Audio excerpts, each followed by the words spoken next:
boa tarde, boa segunda-feira, jogo aberto SC começando. Figueirense fecha a primeira fase da Série C com vitória e agora tem 6 jogos até o acesso à Série B. Na Série B, Brusque volta a vencer após 7 rodadas. Chapecoense empata com o Cruzeiro e tira 100% de aproveitamento do líder como mandante. E Criciúma não consegue frear o Novo Horizontino. Decisões erradas em momentos pontuais e isso afetou. A um ponto em Goiânia, mas entra pela primeira vez na zona de rebaixamento da Série A.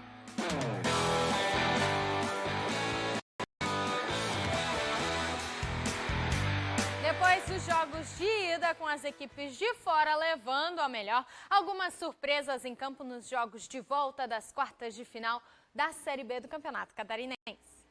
Depois dos jogos de ida com vantagem para quem jogou a primeira fora, as equipes da Série B do Catarinense entraram em campo no fim de semana. Já classificado, o Criciúma aguardava o vencedor de Caravaggio e Nação. Na primeira partida em Nova Veneza, a equipe do Norte havia vencido por 2-1 e com nova vitória por 4-1 se classificou às semifinais. No outro lado da chave houve reviravoltas. O Metropolitano, que tinha vencido a primeira fora por 2-1, perdeu em casa para o Atlético Catarinense pelo placar de 2-0. E o Inter de Lages ganhou do Carlos Renault fora de casa por 1-0. No jogo de ida no Tio Vida havia sido 1-1. As semifinais então estão definidas, o Criciúma e o Nação se enfrentam e na outra Inter de Lages e Atlético Catarinense. Os jogos começam já no próximo domingo. Criciúma e Atlético Catarinense têm a vantagem de empate no placar agregado. Na Série B do Campeonato Brasileiro, o Brusque enfim voltou a vencer após 7 rodadas. Jogo marcado por muita emoção do técnico Luan Carlos. No Augusto, o Brusque foi para cima da Ponte Preta e o primeiro gol saiu já no finalzinho do primeiro tempo. Alexandro acertou esse golaço, mas a Ponte conseguiu empate na segunda etapa. Elvis cabeceou e deixou tudo igual. Até que Rodolfo Potiguar acertou essa bomba de longe e deu a vitória para o Brusque depois de 7 rodadas em jejum. Festa no Vale e do técnico Luan Carlos, que invadiu o gramado para comemorar o gol e acabou expulso. Eu tô feliz pela vitória, eu tô aliviado pela vitória, muito feliz por alguns jogadores, sabe? Em relação à comemoração, quando eu vi eu já estava no meio-campo, ali na emoção. Claro que os avaliadores de plantão vão dizer falta de experiência, fanfarrão, é que nunca viveram aquilo ali, não sabe o que é uma emoção de estar ali podendo encerrar um sonho. E aos 40 do segundo tempo, tu vê o gol saindo. O confronto do melhor visitante contra o melhor visitante da Série B foi disputado em Brasília, no Mané Garrincha, e terminou tudo igual. Quem abriu o placar foi a Chapecoense. Felipe Ferreira, logo aos 5 minutos de jogo. Aí, coube a Chape segurar a pressão do líder Cruzeiro. Mas o gol do empate veio no começo da segunda etapa, com Lucas Oliveira. A Raposa tentou a virada, mas não conseguiu furar a defesa do Verdão e a Chape tirou 100% de aproveitamento do Cruzeiro como mandante. A gente vai visitar o Cruzeiro e consegue levar um ponto para a competição e é um ponto importante para a gente na trajetória da competição. Mas é um ponto que nos deixa a 3 pontos do 17º. A gente com esse ponto ganha mais uma posição na competição, a gente vai para 15º. A nossa luta hoje é de segunda página. Então a gente tem que tentar agora ter uma sequência de vitórias para que a gente entre na primeira página e se afaste o mais rápido possível dessa zona desconfortável que é a zona de rebaixamento. No duelo dos Tigres, o Criciúma foi até o interior paulista enfrentar o Novo Horizontino. Quem abriu o placar foi o Tigre Paulista. Ronaldo, de cabeça, colocou o Novo Horizontino em vantagem aos 9 minutos de jogo. E antes de ir para o intervalo, o Tigre Catarinense empatou. Marcelo Hermes cruzou na medida para Igor deixar tudo igual. Mas não demorou muito para o Novo Horizontino ficar mais uma vez. Aos 5 minutos da segunda etapa, Ronaldo mandou essa bomba e fez o 2-1. Os mandantes continuaram pressionando até que veio o terceiro gol. Douglas Baggio fechou o placar no estádio Jorge Ismael de Biase. Não tivemos uma boa atuação coletiva, decisões erradas em momentos pontuais.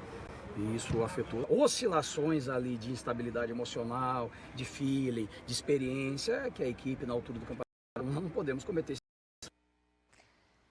Vamos Conferir como ficou a classificação da Série B do Brasileiro, já encerrou a 23ª rodada. Líder, mais líder do que nunca, segue o Cruzeiro com 53 pontos, seguido de Bahia com 43, Grêmio é o terceiro 43, o Vasco fecha o G4 com 42 pontos somados. Na sequência, Londrina 34, o Sport também 34. Sampaio Correia é o sétimo com 33, seguido de Tombense também 33, CRB 32, Novo Horizontino é o 10º com 31 pontinhos somados. Do outro lado da tabela temos Ituano com 30, Criciúma, que caiu na classificação, tem 30 pontos, seguido de Ponte Preta 29, o Brusque é o 14º com 28 pontos, seguido de Chapecoense 26 e o Operário é o 16º com 25 pontos somados. Zona de rebaixamento, Guarani 23, CSA 23, Náutico 21 e o Lanterninha, o Vila Nova com 21 pontinhos somados. E quem pode estar de saída do Criciúma é o meia Marquinhos Gabriel. Um dos destaques do Tigre nesta Série B, o jogador acertou para disputar a Série A pelo Goiás e deve ser apresentado ainda hoje, na equipe goiana. Segundo a assessoria do Criciúma, falta apenas o pagamento da multa rescisória, que gira em torno de R$400 mil, uma perda para o Criciúma nesta Série B. Com a classificação já assegurada, o Figueirense entrou em campo pela última rodada da primeira fase e o resultado influenciava diretamente nos grupos da segunda fase. Na Série C, o Figueirense entrou em campo para jogar com o também já classificado ABC em clima de festa. Apesar de já estar na segunda fase, Júnior Rocha foi com força máxima, apenas sem Oberdan, suspenso pelo terceiro amarelo e com Wesley Gaúcho em seu lugar. Nas arquibancadas, a promoção de ingresso foi mantida e 13.088 torcedores alvinegros foram ao Scarpelli para acompanhar um começo agitado. Tito, logo aos 7 da primeira etapa, recebeu de Bassani e balançou as redes pela primeira vez com a camisa do Figueirense.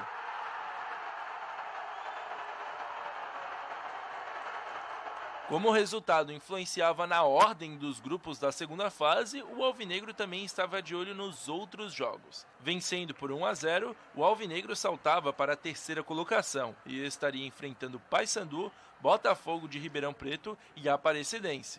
E no campo, o ABC respondeu. Após cobrança de falta vinda da direita, Afonso subiu mais alto que todo mundo e estufou as redes do Scarpelli.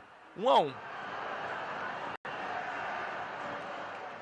Com empate no placar, o Figueirense foi para o intervalo de olho também nos outros resultados, que determinariam a ordem da classificação do alvinegro na segunda fase. E no segundo tempo, começou como havia começado o primeiro.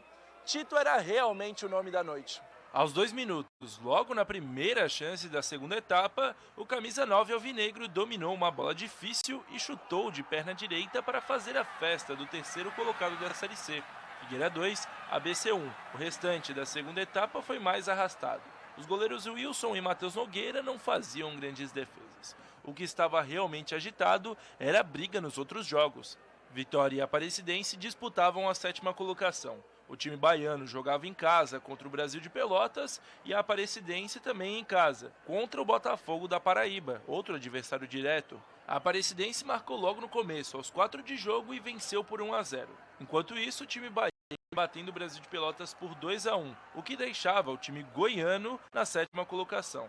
Só que aos 28 da segunda etapa, o Vitória sacramentou o resultado de 3-1 sobre o Brasil de Pelotas, rebaixou o time gaúcho e garantiu-se na 7ª colocação da Série C. No Scarpelli, o placar não se mexeu mais, ficou o mesmo no 2-1. Resultado favorável, Figueira em terceiro e grupo definido, Paysandu, ABC e Vitória. A estreia é longe do Scarpelli contra o próprio time potiguar, no próximo fim de semana. Para quem quer jogar e almeja jogar uma Série B, eu acho que não dá para escolher adversário. São jogos difíceis, como todos foram da primeira fase. Assim como a gente achou o grupo difícil, nós também imaginamos que eles também devem ter achado.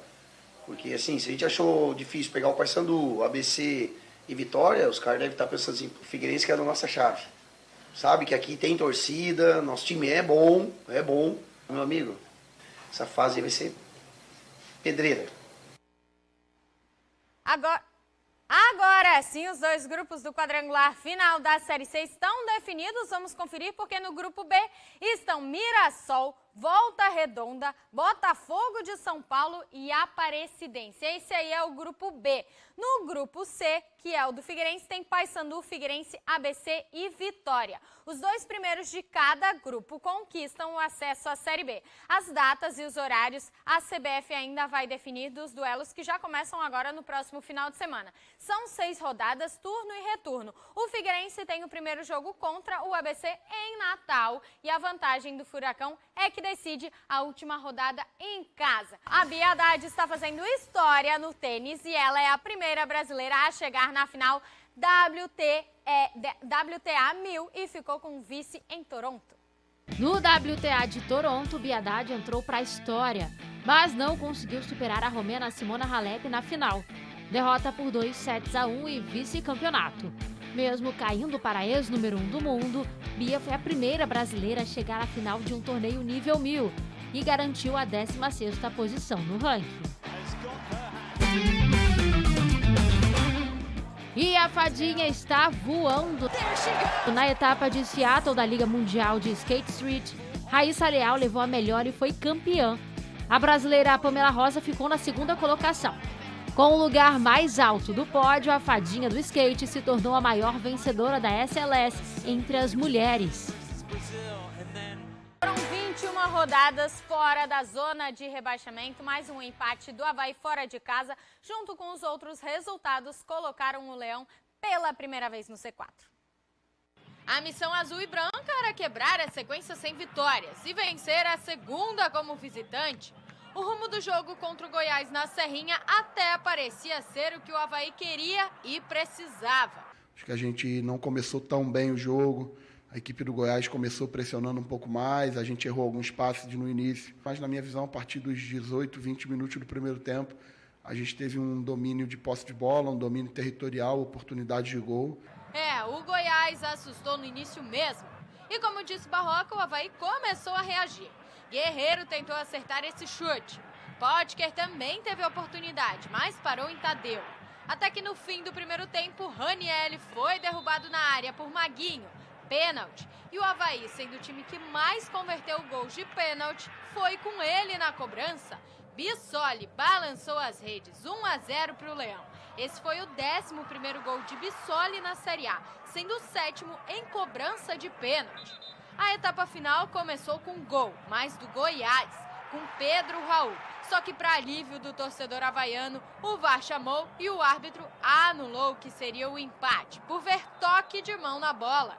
Na sequência, mais um pênalti para o Leão. O juiz havia visto o toque da bola na mão de Sávio, mas o VAR entrou em ação mais uma vez e anulou a penalidade. Só que o Goiás achou o caminho do gol e foi um golaço, viu? Dada Belmonte de fora da área e no ângulo, deixou tudo igual na Serrinha. O Avaí ainda ficou com um a mais em campo, com a expulsão de Sávio, que recebeu o 2º amarelo no jogo. Mas foi só 1-1. Frustrado por não vencer, porque a gente veio aqui com a postura de vencer, mas orgulhoso demais do meu time, orgulhoso demais dos meus jogadores que vieram aqui, fizeram um jogo corajoso. O Campeonato Brasileiro da Série E é assim, você não vai dominar o seu oponente o tempo todo, mas saio, como eu falei aqui, saio com um sentimento de orgulho dos jogadores e a gente vai no final juntos, com união, com parceria, atingir o nosso objetivo. 22ª rodada da Série A encerrada e a gente vai conferir a classificação porque pela primeira vez nesta edição da Série A o Avaí entrou na zona de rebaixamento. Coloca na tela pra gente, olha só. Palmeiras é o líder com 48 pontos, seguido de Flamengo 39, Corinthians 39, Fluminense 38, Atlético Paranaense 37, Internacional 36, Atlético Mineiro 35, América Mineiro tem 30, Bragantino 30 e Santos também 30. O outro lado da tabela, a gente vai falar da zona de rebaixamento, que é a parte que está importando pro Avaí. Olha só, o Juventude é o lanterna com 16 pontos, seguido de Atlético Goianiense 21, Coritiba é o 18º com 22, Avaí entrou pela primeira vez com 23 pontos, mesma pontuação do Cuiabá, 23 pontos, Fortaleza ganhou, tá ressuscitando aí com 24 pontos, Ceará tem 25, Goiás 26, Botafogo 26, São Paulo tem 29 pontos. E o mercado hoje encerra a segunda janela de transferência para os clubes de Série A e Série B do futebol brasileiro. E o Avaí confirmou um reforço até agora. O volante Matheus Sarará, de 20 anos, que estava no Grêmio, chega por empréstimo até o dia 30 de novembro deste ano. Além do volante, o Avaí confirmou que em breve vai anunciar, divulgar os outros 2 reforços, que são 2 zagueiros, William Nascimento, do CSA, e Rafael Rodrigues, do Confiança. O clube Azurra terá a saída de Morato para o exterior e a gente fica no aguardo, porque até hoje acaba aí a janela da Série A e da Série B do Campeonato Brasileiro. Bom, o Jogo Aberto SC de hoje fica por aqui, mas amanhã estou de volta, 12h30, te esperando.